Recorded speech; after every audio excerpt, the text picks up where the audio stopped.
How to download Google Chrome on Mac. Here is how to download and install Google Chrome on your MacBook.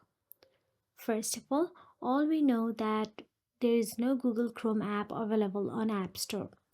So simply open Safari or any browser already available on your Mac. So here I am launching my Safari. Now in the search address bar, type down Google Chrome download and simply press the enter. Then there you'll be navigated to download Chrome option available there. Tap on it and navigate to its website. Now here you can see download Chrome option available there. Simply tap on it and wait for the Chrome to be downloaded on a device.